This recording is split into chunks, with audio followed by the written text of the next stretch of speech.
Berlin, लगातार हम दर्शकों को तस्वीरें दिखा रहे हैं हिंडन एयरबेस से, लाइव तस्वीरें। और अभी जिस बात का मैंने जिक्र किया, जो आदर्श वाक्य है हिंदुस्तान की एयरफोर्स का, touch the sky with glory, इस वक्त उसी को बयां करती है तस्वीरें भी।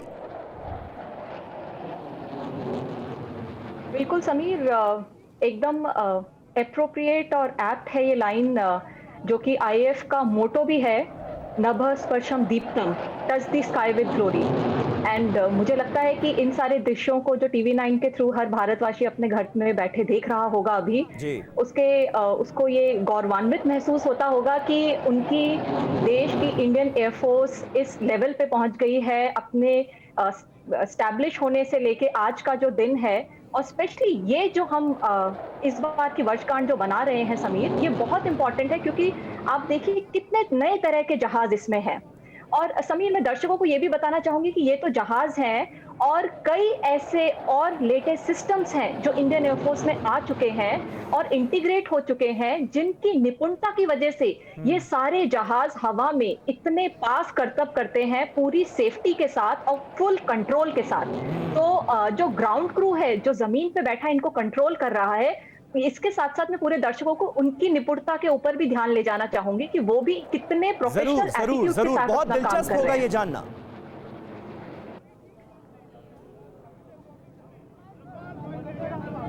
बताइए वर्लिन जी, बताइए कैसे ये मैनेज कैसे किया जाता है, क्योंकि ये सवाल तो मेरे जहन में भी है, हर किसी के जहन में उठ रहा होगा। बिल्कुल। तो समीर, इसके लिए एयर ट्रैफिक कंट्रोलर्स, पहले तो टेक्नीशियंस होते हैं जो जहाज को 100% सर्विसेबिलिटी दिलाई जाती है किसी भी एयर शो या वॉर के सीन को अगर आप देखें तो उससे पहले। जी हाँ। अपार्ट फ्रॉम दैट, जब एक जहाज टेक ऑफ करता है तो उसका, आज अभी जैसे हिंडन एयरबेस के ऊपर ये शो हो रहा है, तो पूरा ध्यान रखा जाता है बर्ड एक्टिविटी ना हो, पूरा ध्यान रखा जाता है कि इसके आसपास कोई और civil aircraft, low level flying aircraft ना हो, उससे पहले पूरा जायजा किया जाता है। जब ये टेक ऑफ होते हैं तो उस जगह का वेदर देखा जाता है, क्लाउडिंग देखी जाती है कि पायलट्स के लिए कितना सेफ है ऐसे फ्लाई करना। और कई बार मैं ये बोलूंगी कि क्योंकि पूरे देश की नजरें ऐसे एयर शो पे होती हैं, तो इसको हल्के बैड वेदर में भी कई बार एक चांस लेके करा जाता है, अपने कैलकुलेटेड रिस्क के साथ, कि हम अपना एयर पावर और एयर डोमिनेंस का ये प्रदर्शन दर्शकों के सामने कर सके।